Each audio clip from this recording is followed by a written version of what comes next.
welcome in to Behind the Line. I am Parker Terrell here with Alex Dusky. on the beautiful campus of Oklahoma State University here in Stillwater, Oklahoma, talking about all things OSU sports and all kinds of different sports. Alex, how are you? I'm good. It's been a couple of weeks since we've been here. Last week with the ice storm being out. 2 weeks. It's you been were 2 gone, weeks yeah. since I was here. I was out 2 weeks ago, and then, of course, last week we didn't have the show because of ice. Right. So it is good to be back, and we have a lot to talk about. For sure. Lots have happened in the last 2 weeks with OSU and just sports across the nation. Absolutely. Let's get right into what happened last Saturday in Boone-Pickens Stadium. Oklahoma State suffered a deflating loss against the Texas Longhorns, 41-34 in overtime. Mm-hmm. Alex, what were your thoughts on that game, and what does this mean for OSU? So statistically, OSU could have and should have won that game. Just looking at overall, OSU had 530 total yards and Texas had 287. So that's just like an insane difference there. But those turnovers, we had 3 fumbles and 1 interception. Mm-hmm. And I watched all the post-game interviews, and honestly, being a fan in the stands, it was like, ooh, we lost. But then when I watched the post-game with Gundy and Casey Dunn and the players, it was just heartbreaking to see how much these players really had wanted that win and how upset they were. And they all took it personally, especially Spencer Sanders. I thought he was really mature about it after the game. He was like, I am to blame for this. If you want to bash anyone, you can bash me. Don't bash the team. Which, it is hard because, yes, he was at fault for the interception, but those 2 fumbles, he can't really. Well, football is a team sport. Right. And you can never blame one specific person. Did those turnovers hurt? Yes. But I would say that really the most back-breaking play of that game was the roughing the punter. Yeah. At that point in the game, we were ahead. We had stopped them, I believe, after a turnover. Was that after the LD Brown turnover? I think that was later in the game. Yeah. But and to get that, running into the kicker would have just been a 5-yard penalty. I bet they would have declined it because then it would have been 4th and 17. But getting a personal foul to get an automatic first down that led them to score, that is just back-breaking and plays that you can't make if you're going to win a Big 12 championship. If you're going to be first in the Big 12, if you're going to make it to the college football playoff, that cannot happen. Another thing that can't happen is that the kickoff return that our defense allowed. Yeah. They returned it the full 100 very yards rare in the kickoff third. return. Yeah. In college football nowadays, you don't see very many of those punt or kick return touchdowns. And so, yeah, that was deflating. But even then, we had a chance to win if you just cover the punt normally. We had a chance. The other questionable call was the overtime pass interference last play. With T. Harper. Those kind of calls, they go both ways. It's deflating when it happens to your team, but it could have easily happened to Texas. He tripped over his own feet. The receiver didn't see, or the referee didn't see it. So, but going forward, they still have a chance to make the Big 12 title game. Of course, they are still tied for first in the Big 12 with the team they are playing this week in Kansas State, who has fallen out of the rankings after a big loss to West Virginia. And we'll get to that when we talk with Sadeep later on in the show. We'll preview that game. But, Alex, just what are your thoughts just going forward on this team? Do you think that they can bounce back? What do you think? I think this week, Gundy he was really calm this week. We talked to him on Monday, and he said, that Texas basically had a perfect storm of Oklahoma State mistakes, and that's what allowed them to win. And that it wasn't necessarily so much as Texas winning the game for the Longhorns, but the Cowboys losing it for themselves. So that's something really important to note. I think that's what's so deflating about that loss. Right. If you just look at the raw numbers, just count out turnovers, you would think OSU won 35-7 in this game. All the players have been saying, we were sad Saturday, but then that couldn't let us get to us because, K-State lost as well, and we know that they're not hanging their heads. And they're on the road this week. Right. And I'll tell you this, if there's any team in college football that can take advantage of mistakes, it's Kansas State and Chris Kleiman. They are so well coached, and that's how they beat OU was earlier in the year, was capitalizing on those mistakes. So if Spencer Sanders and the entire Cowboy team is turnover prone again, then we might find ourselves talking about another Cowboy loss. This time it would be even more devastating because it would probably take us out of that race to the Big 12 championship. Okay, when we come back, we're going to be continuing talking about college football. We're going to recap the Big 12, talk about Pac-12 returning this week, and then give a Big 10 overview. Be sure to stick with us here on Behind the Line.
Hi, I'm Will Joyce, the Mayor of Stillwater. As Mayor, it's my responsibility to help develop plans for a variety of resident needs, including roads, emergency services, and utilities. Some of those services are paid for with federal money that the government distributes to states and communities based on Census Bureau data. This is your tax money coming back to our community, but if you or your household aren't counted, we lose nearly $1,200 per person to places like Texas, Kansas, and Arkansas.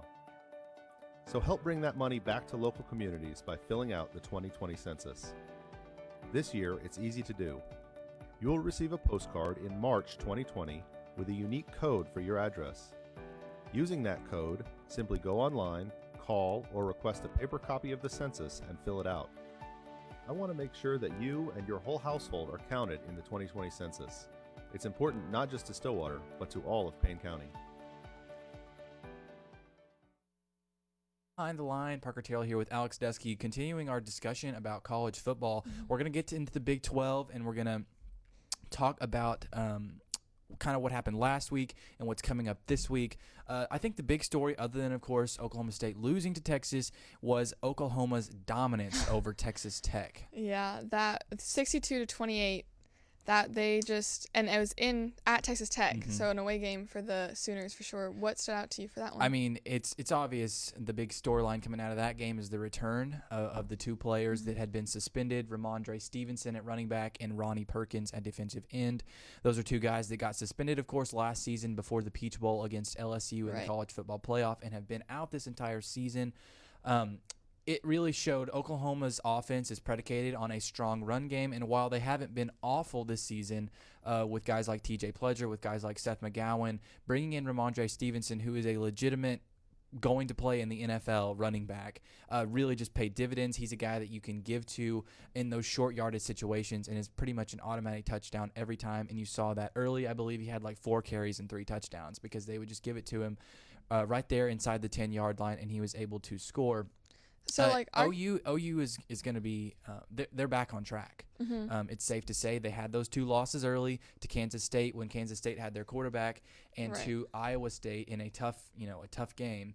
But Oklahoma, they're really getting rolling. Spencer Sanders hasn't turned the ball over in the last 2 games. I get that one of those was against Kansas, but if OU with their running attack, with Ronnie Perkins, who is their best defensive player, if those guys get going, then Oklahoma might be the team that ends up, taking home the Big 12 crown again. I know the players, and like what we've been saying is that no one can get too far ahead of themselves. They can't think about the Big 12 championship or even playoffs. They need to just focus week by week. But for sure, that Bedlam games have to be in the back of everyone's mind now. That's going to determine it, honestly. Exactly. If OU wins out, if Texas wins out, they're going to be in the Big 12 championship against each other. Obviously, if Oklahoma State wins out, they should be in the Big 12 championship. That includes beating OU. I don't see, also another thing, I don't see a 2-loss team getting into the playoff this year, but if there is a 2-loss team that might get in, there'd have to be chaos at the top, but it would be OU. Right. Because they didn't have those guys to start the year, the college football playoff looks at that kind of stuff.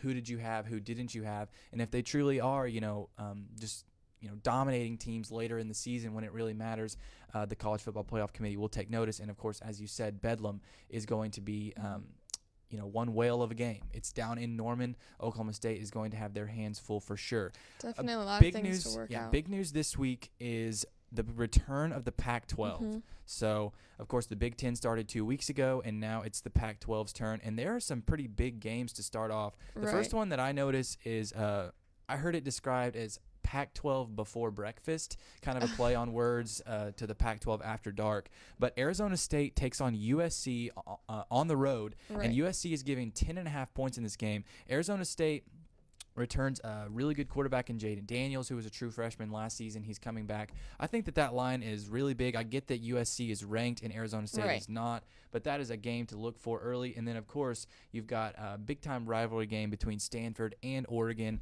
later at night. Alex, what are your thoughts on this? What are your thoughts on the Pac-12 returning? And do you think that the Pac-12 is going to have a say in the college football playoff? I think it's tough for sure because, these teams have been ranked the whole time throughout this season without ever actually playing a game. And so with Oregon being ranked 12 and, as you said, USC ranked 20th, it'll for sure show fans and the nation and, the AP voters if they have accurately ranked these teams, which I'm really interested to see how that plays out. I think for sure the USC-Arizona State game is going to be a better game than Oregon-Stanford. I think Oregon should win that pretty easily for that. It's hard to tell right now if any Pac-12 teams will be a big contender for the national championship. Right. I'll interrupt you right now. Oregon is the highest ranked Pac-12 team currently at number 12. So if there's anyone that has a chance, I feel like it would be them. I'm not sold on USC. I'm not sold on Clay Helton. I think honestly they'll probably lose this game to Arizona State. I'm going out on a limb and saying that. I could be totally wrong. We have it here on tape now. So. But I think that Oregon is the most talented team. They have the best defense. They have a guy that's probably going to be, a top 10 pick in the future NFL draft in Kayvon Thibodeau, one of the best defensive linemen in the country for sure. I'm excited to see these Pac-12 games, though. When we come back, we're going to be talking about some pro sports, some injuries in the NFL, and, of course, we missed the World Series final game, and we'll get you a little bit caught up on that. Be sure to stick with us. Oh, there you go. Superstar. The end of the practice is when we do all of our, intensity drills. Okay. She was going at it. Stop. If we get them to Detroit by, let's say Monday the 15th.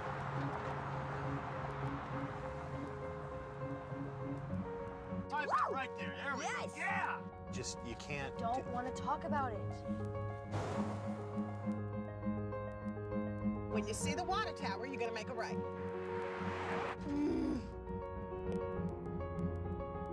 If we win this, we have one way to get to the playoffs. I know.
Welcome back to Behind the Line. Alex Dusky and I, Parker Terrell, are talking about all things sports. We're going to talk about pro sports in a second. Let's finish up our college football segment real quick with the Big Ten.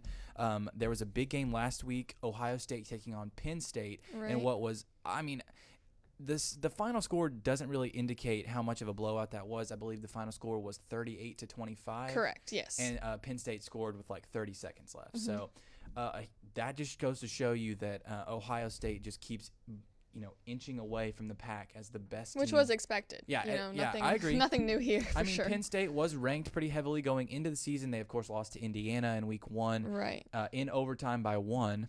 Yeah, there's then- 36-35. Yeah, and then, of course, losing to Ohio State. So Ohio State is definitely inching itself away and showing itself to be one of the top 3 teams in the country, along with Clemson and Alabama. And another big loss in the Big Ten is Michigan State over Michigan. Is Jim Harbaugh's time in Michigan over?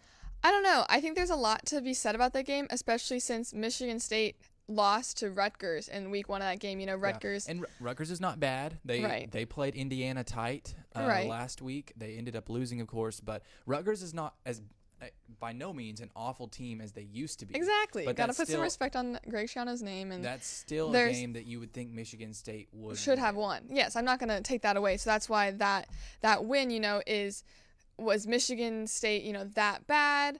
Or was Rutgers that good? Or was it just a fluke on either game? Was it And a it fluke was the first game back, Right. I'll admit. But quick stat, Jim Harbaugh is 1-6 against Ohio State and Michigan State combined. So a lot of Michigan fans are not upset with that record at all. Okay, now let's get into pro sports.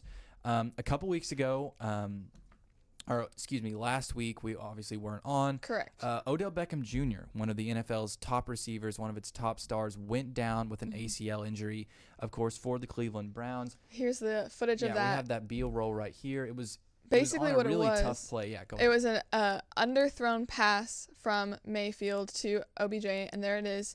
The interception was from the Bengals' Darius Phillips, and then he just crumples there. And Well, yeah, I mean, he tears was it. trying to make a play. He was trying to get back and, tackle the guy that had intercepted the ball.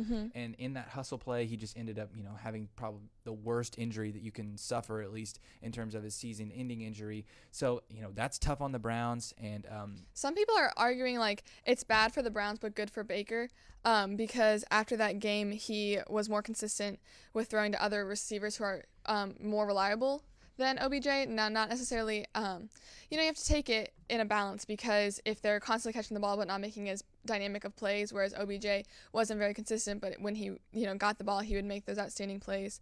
And so I think it's just going to be an you interesting saw dynamic. it, though, this past week. They lost to the Raiders. Right.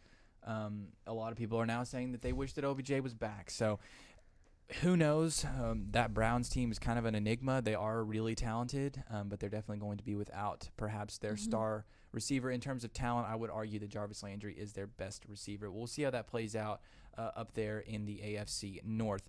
Moving on to baseball. Yeah. In this COVID-shortened season, only 60 games, then leading into the playoffs, the Los Angeles Dodgers win the World Series in 6 games. There's some questionable things about that. I'm not going to say that everyone was expecting the Rays to win. When Ian was on here 2 weeks ago, I think he said we predicted that the Rays would win Game 6 and it would go to Game 7. I think that's what a lot of people were predicting. But the Rays manager, Kevin Cash, pulled out starting pitcher Blake Snell. He had thrown 73 pitches and had only given up 2 hits. And yet, after they pulled him and put in the other pitcher, the Dodgers scored and took the lead of that game in less than 1 out. So then the Dodgers did end up winning that game, and here's the little clip from that. Yeah, here's the At the final. end of that. They're them celebrating the first Dodgers title since 1988. A lot of people, that might come as a surprise to them, because they think of the Dodgers. They are one of the highest payrolls in the league, and they have been for some time, but it's been a while since they won a World Series. But congratulations to them. Congratulations to the city of LA winning back-to-back championships. Of course, the Lakers winning in the NBA, and now the Dodgers winning in the major leagues. When we come back, Sadeep Tuma from the Ocali is going to come talk to us about this upcoming OSU versus Kansas State game in Manhattan. Be sure to stick around.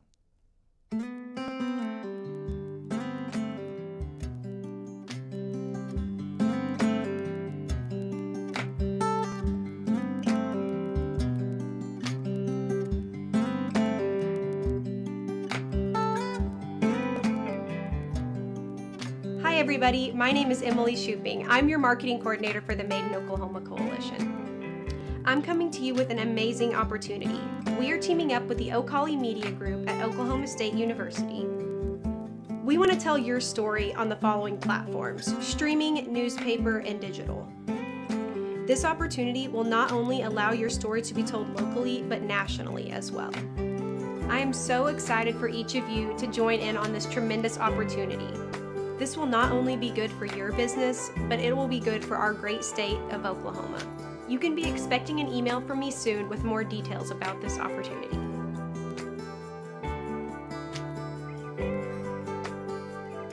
Local has a name, local has a face, local has a flavor. The Made in Oklahoma Coalition.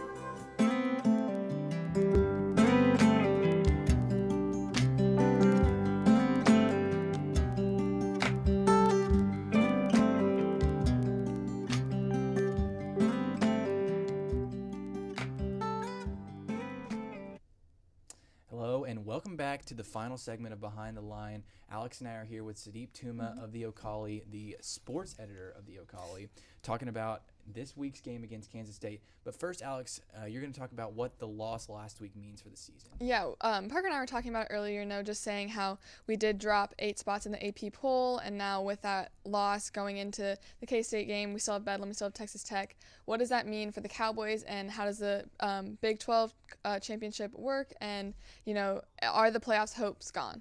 Well, I think it's almost premature to say they're completely gone because, the loss hurts a little bit. But I think an OSU team that wins out from here on, only losses to Texas, is a pretty big victory. I think, especially with the Texas team that's now ranked, that's probably looking better for the entire season. I think, like I said, right, it gets a little bit harder, but I don't think it's so hard where it's like, oh, this is really a stretch. I mean, look at the top, right? You have Clemson, Notre Dame there. Clemson, Notre Dame, one of them's going to lose, right? Right. They're playing next week. And then ACC Championship. Georgia's already lost a game. I mean, this OSU team on paper, college football playoff takes eye test into account, right? This defense has been really impressive. Spencer's getting more and more healthy, and he's looking better. Obviously, the turnovers a little hurt. But overall, he played a pretty good game, I'd say. And I think, like I said, right, it hurts a little bit, but I don't think it's so bad. I think win out, and it comes pretty close, if not the 4th spot in the college football playoffs. Also, Texas has yet to play both Kansas State and Iowa State. Right, exactly. And it's like, if you just look at OSU, right, they have one conference loss. Most of the other teams have 2, right? The heavy hitters, right? OU, Texas. I mean, OU has 2 right now, and Texas, I believe, has 1. Right, TCU and OU. That's right. Yes. So, I mean, OSU has a step above right now. And of course, if they get a win this week, then they'll be in sole possession of first place. Exactly. Yeah, they control their own destiny, right? Like 100%. And I mean, the way they're playing, I just think I keep saying this, they should have won by double digits, right? OSU should have won by double digits. They'll tell you that. Right, exactly. And you saw how upset they were, how upset Spencer Sanders was after the game. Accountability, leadership. They played a very good game. It was just a couple turnovers that really gave Texas good field position. I mean, this OSU defense is legit. They kept the best offense in the Big 12 down to nothing, really. I mean, And Ellinger is known for his running. He leads the Texas team in rushing. I believe he only had like 9 yards total. Yeah, and a lot of that is play design in the sense of Texas. Usually they have a lot of design runs, a lot of read options with Ellinger. But I think they didn't do that. I mean, they definitely didn't do that. You only saw that maybe twice. And I think the biggest reason why is the fact that this OSU defense has such good sideline-to-sideline speed.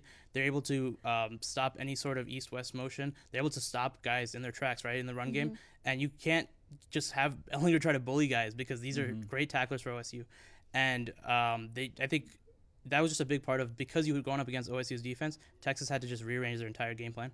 Looking forward to this weekend against K-State, what they're 4-2. Their 2 losses are from the first week against Arkansas State, where they lost 35-31, and then last week against West Virginia, as Parker and I were saying earlier.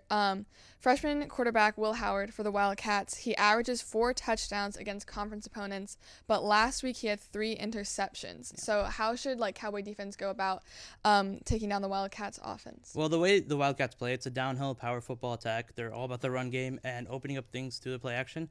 When Skylar Thompson went down, it kind of looked like their season was over, right? But he's been very good. Will Howard has. He has a great arm. Mechanics are sound. He's a very good quarterback, I think. It was just West Virginia has one of the best defenses in the country, quietly. But I think it's one of those things where you stop that attack. You stop Deuce Vaughn, great running back out of the backfield. Underrated guy, freshman. He's 5'5", but reminds you a lot of Darren Sproles. Great, another Wildcat. Yeah. I think it starts there, and you just continue to sustain drives on offense like you did against Texas. They had 6 drives of at least 60 yards. They were scoring touchdowns, right? They weren't turning the ball over. I think you continue to do that, and you win the game. I think so. The final score to that Kansas State West Virginia game was 37-10, Right. and I think that Oklahoma State's offense is quite a bit more talented than West Virginia's. They No have doubt. a lot more depth, a lot more options, and then of course you have to factor in, I'm not going to say the revenge factor, but just Right. them being upset about what happened this last week. And you can say the same about Kansas State. And if there's any team that can bounce back, it's Chris Kleiman's squad. You saw them bounce back from a loss to Arkansas State to upset Oklahoma on the road. So, but I think that this will be a big game for a guy like Chuba Hubbard, who had his lowest rushing total since 2019 against Texas, a team that's not known for their run defense. I think that you'll see, of course, Talon Wallace played great against Texas, and I don't think that the cornerbacks for Kansas State are more talented than Texas. So look for Talon Wallace to have a big game, and for Sanders to just, be more efficient. Sure. I think that against Texas, you saw, I guess timid might be the right word, especially early in that game. If you remember, this is only his second game. That was only his Right. second game Yeah. this season. So I think he's learned a lot from that. I think him, Coach Rattay, and Coach Gundy have talked about their mistakes, and the entire team has shown, they've talked about it yesterday in media, or 2 days ago in media availability, that they're rallying around Spencer. There's zero quarterback controversy. They love this guy, and he's their quarterback. So Yeah, I mean, I agree with that 100% because you saw it right after the game, the amount of emotion, leadership he possessed, and accountability.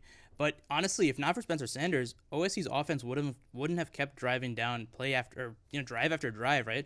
I mean, we talk about Texas having to drive 70, 80 yards each possession. Right. OSU was, right? They were going each and every time, and that's what almost kept Texas down. And right? I'll count that roughing the punter penalty. As a fifth That turnover. that Yeah. was the back-breaking play. Sure. Without that, I say we win that game despite all the turnovers that we had. Yeah, that's exactly the thought I had, right? You had 4 turnovers, but you were just thinking, man, if OSU holds on, they hold on, right?